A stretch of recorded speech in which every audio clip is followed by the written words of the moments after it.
ইসলাম বিদ্বেষ ও ফিলিস্তিন বিরোধী মনোভাবের কারণে মুসলিমদের ওপর নিপীড়ন ব্যাপকভাবে বৃদ্ধি পেয়েছে কানাডায়। মূলত 2023 সালের 7 অক্টোবর ফিলিস্তিনের গাজায় ইসরায়েলি আগ্রাসন শুরুর পর থেকে এই ধরনের অপরাধ 1800% বেড়ে গেছে উত্তর আমেরিকার এই দেশটিতে। বৃহস্পতিবার 7 আগস্ট এক প্রতিবেদনে এই তথ্য জানিয়েছে আন্তর্জাতিক সংবাদ মাধ্যম টিআরটি ওয়ার্ল্ড।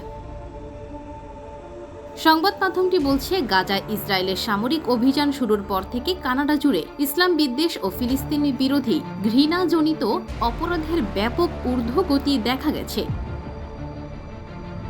ইয়র্ক বিশ্ববিদ্যালয়ের ইসলামোফোবিয়া রিসার্চ হাবের নাদিয়া হাসানের প্রকাশিত এক নতুন প্রতিবেদনে এসব তথ্য উঠে এসেছে। প্রতিবেদনটিতে বলা হয়েছে, 2023 সালের 7 অক্টোবরের পর থেকে কানাডার বিভিন্ন এলাকায় ইসলামোফোবিয়া ও আরব বিরোধী ঘৃণার মাত্রা 1800% পর্যন্ত বেড়ে গেছে। অটোয়ায় এক সংবাদ সম্মেলনে হাসান বলেন, অক্টোবরের ঘটনার পর কানাডায় ইসলাম বিদ্বেষ, ফিলিস্তিন বিরোধী এবং আরব বিরোধী বর্ণবাদের প্রভাব জীবনের নানা ক্ষেত্রে পড়ছে। প্রতিবেদনটিতে 16টি কানাডীয় সংগঠনের সঙ্গে পরামর্শ সরকারি ও সংবাদ মাধ্যমের তথ্যের ভিত্তিতে তৈরি করা হয়েছে। টরন্টো পুলিশের বরাত দিয়ে এতে বলা হয়েছে, 7 অক্টোবর থেকে 20 নভেম্বর পর্যন্ত ইসলামোফোবিক ও ফিলিস্তিন বিরোধী অপরাধ 16% পর্যন্ত বেড়েছে আগের বছরের তুলনায়। National Council of Canadian Muslims NCCM বলেছে, অক্টোবরের পর প্রথম মাসেই ইসলাম বিদ্বেষ বিষয়ক অভিযোগ বেড়েছে 1300%, যা পরে গিয়ে দাঁড়ায় 1800%তে।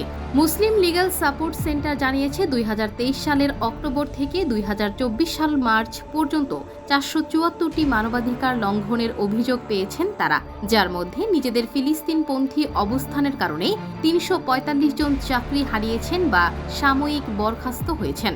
লিগ্যাল সেন্টার ফর প্যালেস্টাইন জানিয়েছে, 8 মাসে ফিলিস্তিন বিরোধী বর্ণবাদের অভিযোগ বেড়েছে 600%। গবেষক নাদিয়া হাসান জানান, এই প্রতিবেদনে আসলে বাস্তব পরিস্থিতির মাত্র একটি অংশ তুলে ধরা হয়েছে।